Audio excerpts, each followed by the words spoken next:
오늘 말씀 창세기 2장 15절에서 17절 말씀으로 하나님과 선악과라는 제목으로 이 시간 말씀의 은혜를 나누고 우리가 기도하길 원합니다. 하나님은 천지를 창조하셨고 그리고 아담을 창조하셨습니다. 여기서 말하는 아담은 사람을 창조하셨다는 것을 의미하게 되죠. 즉 아담이라는 단어의 뜻이 바로 사람이라는 뜻이 있기 때문에 그렇습니다. 또 하나님은 이 사람 아담을 창조하셨고 또 개인의 아담에게 에덴 동산을 다스리는 일을 하나님은 맡기시게 됩니다. 그리고 하나님은 동산 안에 모든 나무 실과는 마음대로 먹게 하셨고 단 하나 선악과만은 먹지 말라고 하나님께서는 명령을 내리시게 되죠. 다 먹어도 되는데 오직 하나 선악과 생명나무만큼은 먹지 말라라는 겁니다. 그러나 안타깝게도 우리가 잘 알다시피 아담은 다른 모든 나무의 실과가 있는데도 불구하고 딱 하나의 이 선악과를 먹음으로 말미암아 하나님의 말씀에 불순종하고야 말았습니다. 그리고 그 불순종이 바로 그런 징계로 말미암아 에덴 동산에서 추방을 당하게 되고 에덴 동산에서 추방당한다는 의미는 하나님과의 관계가 끊어졌음을 의미하게 되는 것이죠. 그리고 이것이 다시 회복이 돼야 되는 겁니다. 이것이 바로 원죄라고 할 수가 있게 되는 거죠. 원죄란 그래서 무엇이냐? 선악과를 먹은 것이 죄로서 원죄가 아니라 선악과를 먹을 수밖에 없었던 마음의 상태가 영적 상태가 원죄입니다. 즉 하나님의 말씀에 순종하지 않은 상태, 하나님을 내 마음에 둬서 그 말씀대로 행하지 않으려는 상태가 바로 원죄인 것이고 이 원죄는 모든 사람들에게 주어질 수밖에 없는 그런 모습인 것을 우리가 인정해야 한다는 것이죠. 누구나 다 예수 그리스도를 믿고 예수 그리스도를 따르고 예수 그리스도로 말하면 행복을 누리지 못한 이유가 무엇이냐? 우리의 마음 가운데 이 원죄가 자리 잡고 있기 때문에 그렇습니다. 하나님을 마음에 두기 싫어하고 예배하기 싫어하고 기도하기 싫어하고 주님을 찬양하기 싫어하는 것이 우리 마음속에 가르치지 않아도 자연스럽게 거부 반응을 일으키는 것을 바로 원죄다라고 할 수가 있게 되는 겁니다. 그러다 보니까 이러한 원죄로 말미암아 불신자뿐만 아니라 성도들마저도 하나님을 원망하게 되는 것을 보게 됩니다. 왜 하나님이 선악과를 만드셔가지고 선악과를 먹게 함으로 말미암아 이렇게 원죄를 짓게 했는가? 차라리 선악과를 만들지 않았더라면 인간 아담이 원죄를 짓지 아니하고 에덴 동산에서 추방당하지도 않았을 터인데 라는 생각을 하게 되는 것이죠. 그러나 중요한 것은 그러한 질문 가운데도 하나님은 전지전능하신 하나님, 천지만물을 창조하신 하나님이라는 것은 믿으면서도 이러한 의문과 이러한 불신이 있는 것을 보게 되는 겁니다.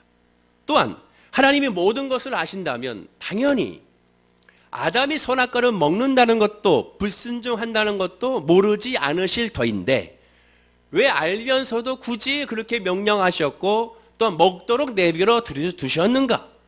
먹기 직전에 하나님이 짠 나타나셔가지고 먹지 마라고 내가 하지 않았어. 그러니까 먹지 말아야 돼라고 하시면 좋지 않았는가? 또 이런 생각도 우리가 하게 되는 것이죠. 왜 하나님은 선악과를 만드셨을까요? 왜 하나님은 선악과를 통하여 인간의 죄에 빠지는 것을 그대로 두고 볼 수밖에 없었을까요? 오늘 이 하나님과 선악과라는 주제로 해서 하나님의 마음을 깨달아 알아가는 그리고 우리 마음 가운데 하나님이 주신 또 다른 선악과가 있음을 기억하는 그런 은혜의 시간이 되어야 될 줄로 믿습니다. 먼저 우리가 이 말씀 가운데 왜 선악과를 만드셨는가? 왜 선악과를 먹지 못하게 했는가? 그 선악과로 말미암아 왜 사람은 죄를 범할 수밖에 없었는가를 나누기 전에 먼저 알아야 될 것은 하나님은 천지를 창조하신 전능하신 하나님, 무소부지하신 하나님, 모든 것을 아시는 하나님이라는 것을 먼저 우리가 확신하고 아멘해야 한다는 겁니다. 하나님은 하나님이라는 것을 먼저 인정해야 한다는 거죠. 그리고 그 하나님은 하나님이라는 것을 인정하는 순간 이미 답은 그 안에 다 고스란히 담겨져 있습니다. 왜 그렇습니까? 라는 그러한 질문에도 바로 하나님은 하나님이십니다. 하나님은 천지를 창조하신 분이십니다. 하나님은 모든 것을 아시는 분이십니다. 하나님은 모든 것을 이끄시는 분이십니다. 라는 이러한 질문 안에 다 답이 다 들어있다는 것이죠. 하나님은 당연히 아담이 하나님의 명령을 지키지 못할 것을 당연히 아셨습니다. 그럼 아셨다는 것은 뭡니까? 당연히 그에 따른 후속 조치도 하나님이 다 취하고 계셨다는 것을 깨달아야 한다는 거죠. 하나님이 아담이 먹을 줄 아셨다면 당연히 먹은 후에 어떻게 이 아담을 해야 될지, 아담을 어떻게 회복시켜야 될지, 아담을 어떻게 인도해야 될지를 하나님이 이미 다 알고 계셨다는 것도 믿어야 한다는 것이고 그것을 깨닫는 것도 전지전능하신 하나님을 믿는 성도의 고백이 되어야 한다는 겁니다. 제가 자주 설명하는 비유 중에 이런 비유가 있지요. 이제 곧 추석이 다가오니까 감나무로 비유를 해서 우리가 얘기할 수가 있습니다. 부잣집에 큰 감나무가 있다고 쳐요. 그 감나무에 가지가 너무나도 많이 뻗어 있고 또한 주렁주렁 감나무가 잘 익어서 홍씨가 되어 가고 있게 됩니다. 너무나도 아름다운 또한 먹음직스러운 그런 모습으로 잘 익어가고 있게 되는 것이죠. 그런데 이 집에 안에만 있으면 좋겠지만 그러나 담벼락을 넘어서 골목길까지 가지가 뻗어 있게 됩니다. 워낙 잘 자랐기 때문에. 그 가지만 뻗어 있으면 좋은데 가지만 뻗어 있는 것이 아니라 당연히 거기에 열매까지도 이 감까지도 열매를 맺게 되죠. 지나가는 사람들이 넘어오는 그런 감을 보면서 자연스럽게 먹고 싶은 마음 또한 그것을 따고 싶은 마음이 들 수밖에 없는 것을 보게 되는 겁니다. 지나가는 꼬맹이들이 그 감을 보고 그냥 지나갈까요? 당연히 그것을 따서 먹을 수밖에 없게 되는 것이죠. 그러나 이 감나무 주인의 이 주인 할아버지는 그것을 용납할 수가 없는 겁니다. 감히 내 재산에 내 감을 다른 사람이 따먹는 것을 용서할 수가 없게 되는 것이죠. 비록 넘어갔을지라도 그것은 먹을 수 없는 것임을 알고 있기 때문에 그렇습니다. 실제로 법적으로 봐도 넘어간 그 감이 아무리 넘어갔다 하더라도 따서 먹으면 그것이 도둑질이 되게 되는 것이죠. 그래서 몰래 숨어서 과연 누가 따먹는지를 확인하기 위하여 그리고 잡기 위하여 숨어서 지켜보고 있게 됩니다. 그러다가 꼬맹이들이 지나가다가 그 감을 발견하고 그 감을 서로 목마를 태워주면서 감을 따먹고 심지어 나뭇가지를 던져서 감을 따서 먹게 되죠. 그 장면을 이 할아버지가 바로 그 즉시로 잡아다가 그 아이들을 홍구멍을 내주고 그 아이들 눈물 쏙빼게 야단치게 되는 것을 보게 됩니다.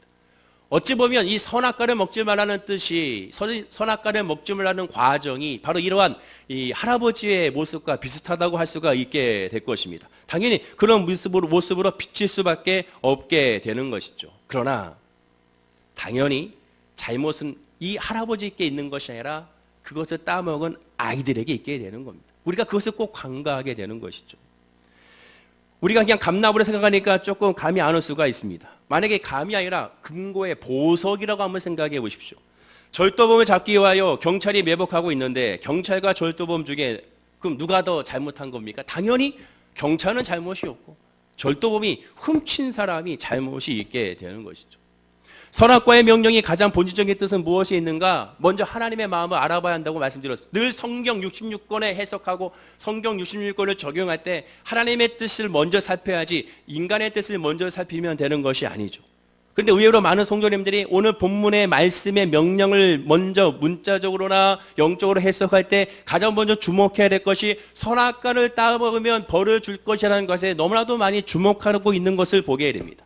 초점은 거기가 아닌데 하나님이 말하고자 하는 바가 선악과를 따먹으면 벌을 줄 것이다. 이것이 아니라는 것이죠. 우리 본문 말씀을 다시 한번 읽어볼까요? 15절에서 17절 말씀을 다 함께 큰 소리로 읽어보겠습니다. 시작. 여호와 하나님이 그 사람을 이끌어 에덴 동산에 두어 그것을 경작하며 지키게 하시고 여호와 하나님이 그 사람에게 명하여 이르시되 동산 각종 나무의 열매는 내가 임의로 먹되 선악을 알게 하는 나무의 열매는 먹지 말라. 내가 먹는 날에는 반드시 죽으리라. 내가 먹는 날에는 반드시 죽으리라 하시니라. 이것이 핵심이 아닙니다. 하나님이 이 말씀을 하고자 하는 핵심은 어디에 있느냐? 선악을 알게 하는 나무의 열매는 먹지 말라. 먹지 말라가 핵심입니다. 먹지 말라를 강조하기 위하여 먹으면 죽으리라는 것을 그것을 부연 설명으로 하나님은 말씀해 주고 있다라는 것이죠. 더군다나 히브리어법상 먹지 말라라는 것은 절대 부정문입니다. 그 얘기는 뭐냐? 하나님의 강한 의지가 먹지 말라는 것에 들어가 있다는 것이죠. 히브리의 문법적인 표현에서 강조하고 있는 그런 주제어는 먹지 말라 있는 것이지 먹으면 내가 너에게 징계하겠다, 너에게 벌을 주게 하겠다가 먼저가 아니라는 겁니다. 그리고 먹지 말라는 것을 강조하기 위하여 반드시 죽는다는 말을 덧붙인 것을 우리가 알 수가 있게 되는 것이죠. 요컨대 진짜로 죽으니까 먹지 말라는 겁니다. 가짜가 아니라는 거예요. 정말이야. 정말 죽어. 그러니까 먹지 마. 그것이 하나님 말씀의 뜻이 담겨져 있게 되는 것이죠. 선악과는 바로 하나님의 마음이 담겨져 있는 나무라고 할 수가 있게 되는 것입니다. 제가 예전에 제세교공이라는 곳에서 아르바이트를 했었습니다. 복학하기 전에 한 6개월, 7개월 정도 일을 했었는데요. 지금은 제세관광 여행사라고 있습니다. 작년에 제세관광 여행사 사장님 김용만 우리 사장님이 전화가 왔어요. 화영아 이번에 30주년이 됐어. 그래서 30주년이 돼서 네가 와서 같이 그 자리에 있었으면 좋겠다. 아니 저는 직원도 아니고 아르바이트 7개월 한 거에 불과한데 제가 거기 가도 되나 했더니 야 네가 그때 있었을 때 그때 힘들 때 그때가 한번 죄송한 말이죠 쫄딱 망하고 나서 미하리로 그때 왔을 때 직원이 아무도 없고 알바생 저 혼자 있었을 때 그때였거든요. 그러니까 그때 가장 힘들고 가장 어려웠을 때 그때 같이 있었기 때문에 아마 더 기억에 남으신 것 같아요.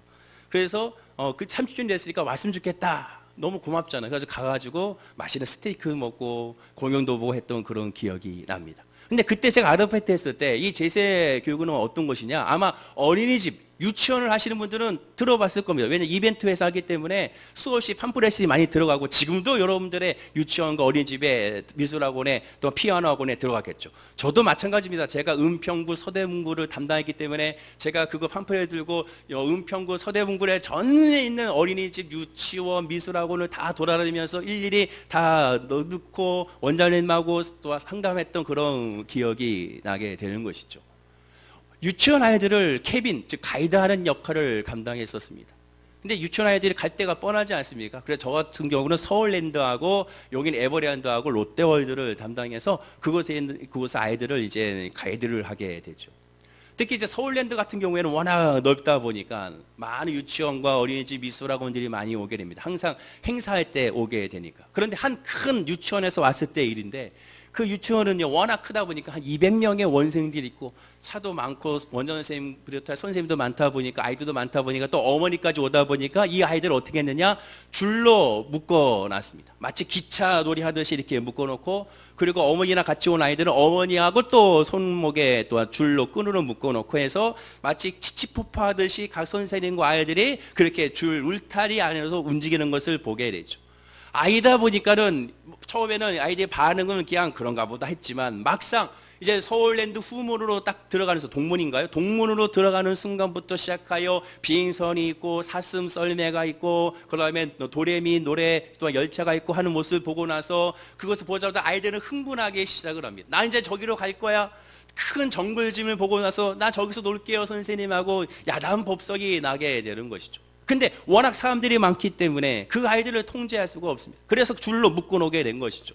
그 줄은 아이들을 통제하면서 아이들을 그것을 억압시키는 것이 아니라 그 아이들이 어리기 때문에 자칫 잘못하면 딴 길로 가서 위화가 될까봐 두려운 나머지 염려가 된 나머지 그 아이들에게 해줄 수 있는 사랑과 관심의 표명이 바로 그 줄인 것을 알게 되는 거죠. 그러나 이 아이들은 모릅니다.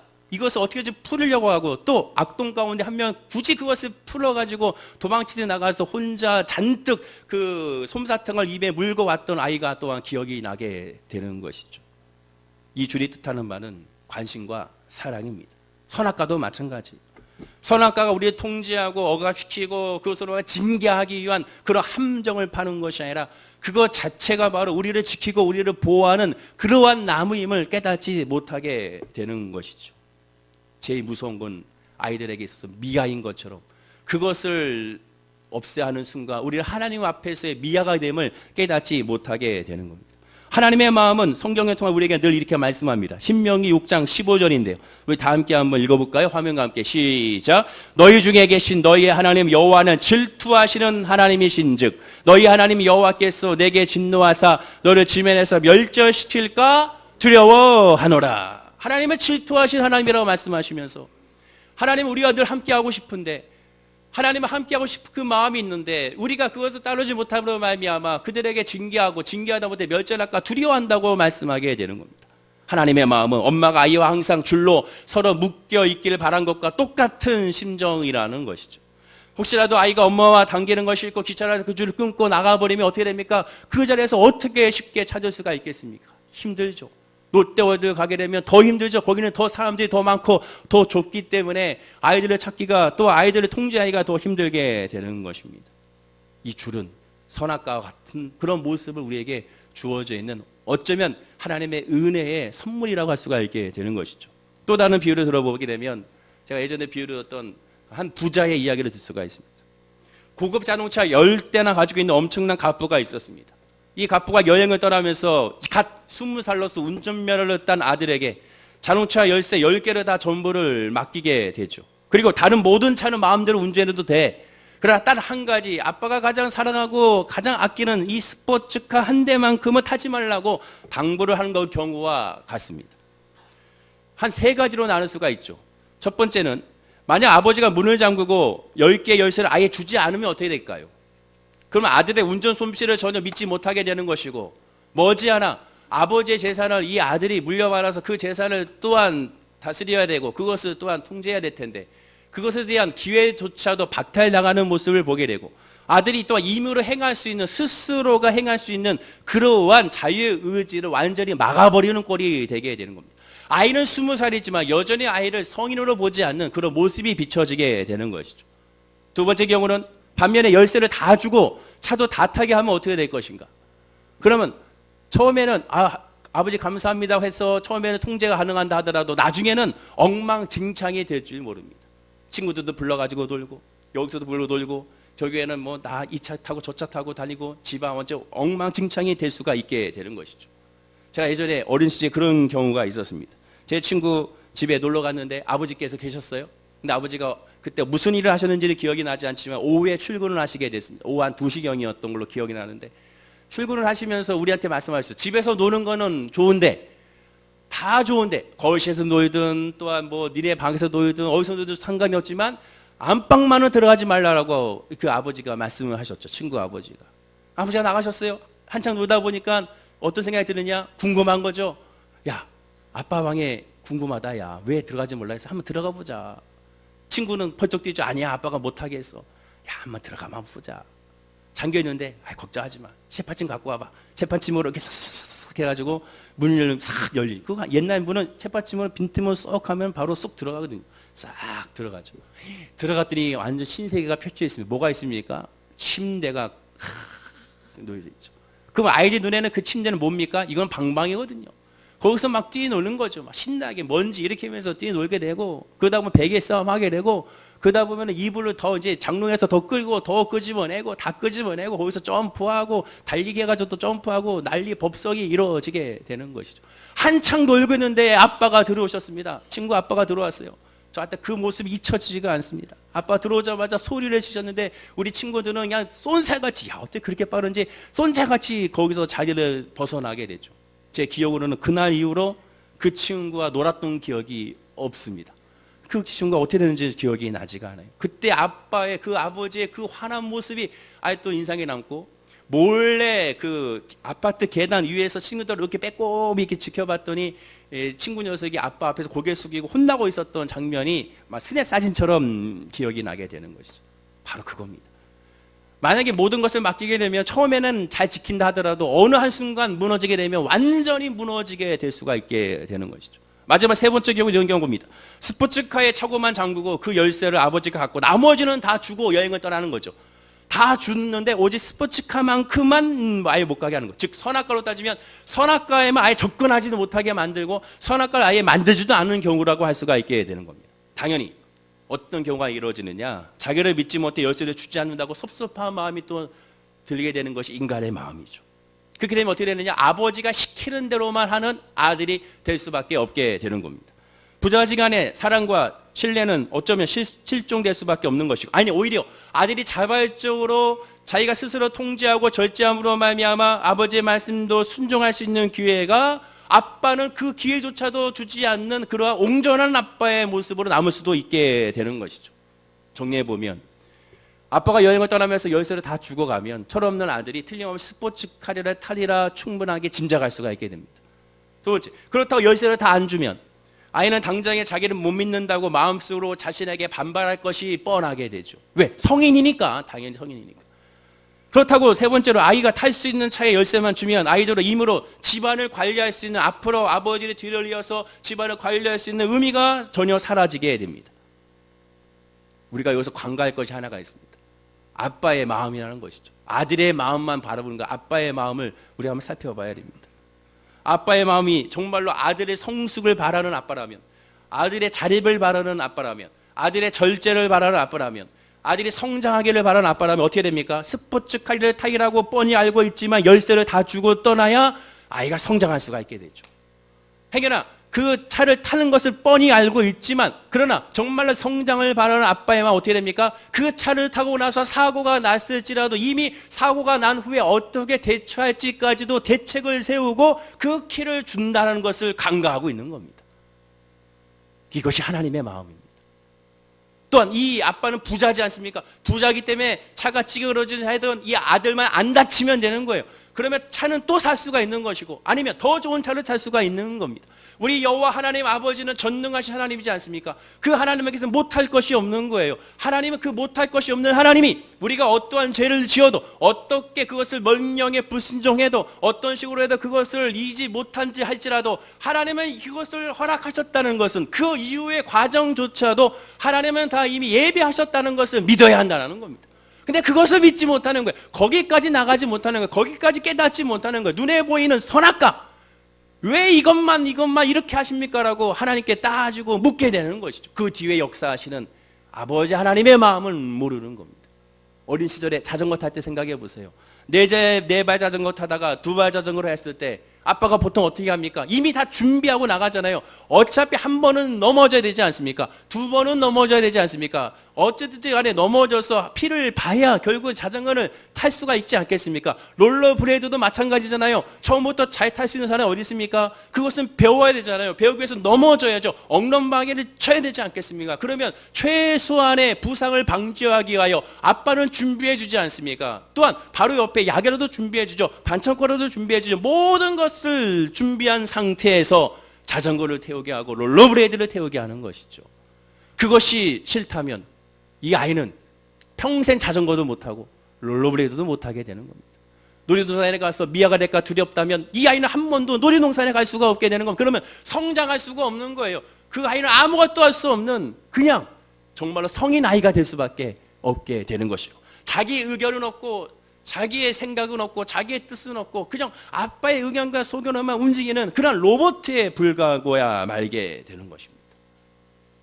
선악과를 통해 우리가 알아야 될 것은 이런 하나님의 마음을 것이, 하나님의 마음도 인간의 아버지의 마음 그 이상으로 똑같다라는 것이죠. 왜 나에게 고난을 주셨는가? 왜 나에게 아픔을 주셨는가? 왜 나에게 질병을 주셨는가? 왜 나에게 어려움을 주셨는가? 우리 여기까지만 생각해요. 그 이상을 생각해야 됩니다. 그게 뭐예요? 이것을 나에게 허락하셨다면 답도 하나님께 있지 않겠는가? 이것을 나에게 주셨다면 그 이외의 과정도 하나님 알고 계시지 않겠는가? 내가 이로 말미암아 눈물을 쏟고 이로 말미암아 내가 상처받고 내가 눌리고 있다는 걸 하나님 뻔히 알면서도 허락하셨다면 분명한 하나님의 결과가 있지 않겠는가? 왜 그것을 믿고 그것을 의지하지 않느냐는 것이죠. 그것을 바라봐야죠. 그것이 믿음이고 그것이 하나님의 역사라는 것을 깨달아 알아야 되는 겁니다. 하나님의 명령에는요 특징이 있습니다. 그 특징이 뭐냐면 바로 그 명령을 수행하는 사람의 그 마지막 결정은 누가 하겠느냐? 나에게 있다는 거예요. 나에게. 즉 요는 나라는 거예요. 나. 지키고 안 지키는 순전히 누구에게 달려있는가? 나에게 달려있는 거예요. 나에게. 옆에 있는 분에게 인사할까요? 당신에게 달려있습니다. 인사하겠습니다. 갑자기 졸다가 들으면 이게 뭔 얘기인가 할 수 있는데 나에게 달려있는 거예요. 나에게. 하나님께 달려있는 것이 아닙니다. 선악과를 먹느냐 안 먹지 않느냐는 나에게 달려있는 거예요. 아담이 지키면 하나님의 놀라운 은혜를 깨닫게 됩니다. 지키지 않으면 은혜에 벗어나게 되죠. 그러나 실망하지 마세요. 하나님의 자녀는 은혜에 벗어났다 하더라도 하나님 회복해 주신다는 것을 깨달아야 됩니다. 그럼 어떻게 됩니까? 돌아섰을 때, 하나님께로 돌아섰을 때, 주님을 바라봤을 때, 주님을 의지했을 때 회복의 역사가 우리에게 이루어지게 되는 거예요. 그래서 예수 믿는 사람은 절대로 망하지 않는 거예요. 예수 믿는 사람들에게는 슬픔이, 아픔이, 고난이, 역경이 또한 저주라는 것은 통용되지 않습니다. 왜? 예수 믿는 자에게는 그러므로 말미암아 잘 되기 때문에, 그런데도 불구하고 잘 되기 때문에, 그러므로 말미암아 승리하기 때문에 그렇다는 것을 기억하고 깨달아 알아야 되는 겁니다. 최종 결정권은 아담에게 있습니다. 그러면 내가 선택해야 돼요. 여호수아가 말하죠. 오늘날 너희들은 오늘날 택해라. 여호와 하나님을 섬길지 저 이방신을 섬길지 오늘날 택해라고 하지 않습니까? 택해야 돼. 지금 여러분 택해야 돼요. 지금. 기독교의 신앙은 지금 현재 신앙이라고 제가 말씀드렸죠. 현재 신앙이에요. 과거의 신앙이 아니고 미래의 신앙이 아니고 지금 내가 하나님을 섬기고 내가 지금 예수를 의지하고 지금 기도하고 지금 아멘하고 지금은 하나님의 말씀에 순종하는 것이 중요한 것입니다. 지금이에요. 지금. 지금이 아니면 결코 이 모든 것이 이루어질 수가 없게 되는 겁니다.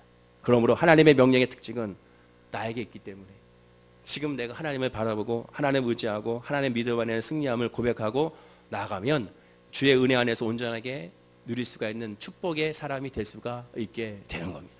그렇게 봤을 때 선악과는 뭐가 되느냐? 우리에게는 어떠한 징계의 수단이 되는 것이 아니라 함정이 되는 것이 아니라 은혜가 되는 거고, 또한 그렇게 했을 때 하나님은 질투하신 하나님, 인격적인 하나님이시기 때문에 하나님께서 바라시는 예배자는 신령과 진정으로 예배하는 자지 않습니까? 그게 뭐예요? 하나님만 있으면 족하다는 신앙의 사람을 찾는다는 거예요.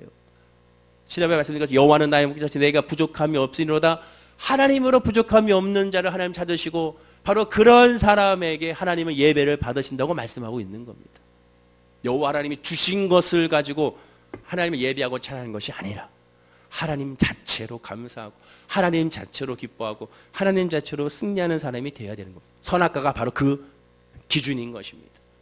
하나님이 주신 것으로 살아가느냐 하나님으로 살아가느냐, 그 차이가 바로 이 선악과의 차이가 있는 거예요. 즉 자유의지를 가지고 신령과 진정으로 정말로 하나님을 예배하고자 하느냐, 하나님의 말씀에 순종하고자 하느냐, 그렇지 않느냐, 그 기준이 바로 이 선악과라고 할 수가 있게 되는 겁니다. 안타깝게도 아담은 선악과를 먹었어요. 하나님은 이 아담을 찾아오셨습니다. 그리고 물어보시죠. 네가 왜 이거를 먹었느냐, 그것을 먹었느냐. 창세기 3장 12절에 아담이 대답합니다. 하나님이 주셔서 나와 함께 하신 여자 그가 그 나무 실과를 내게 주므로 내가 먹었나이다 라고 고백하게 되죠. 핑계를 대고 있습니다. 하나님 모르셔서 질문한 것이 아니잖아요. 다 알면서도 질문한 건 뭡니까?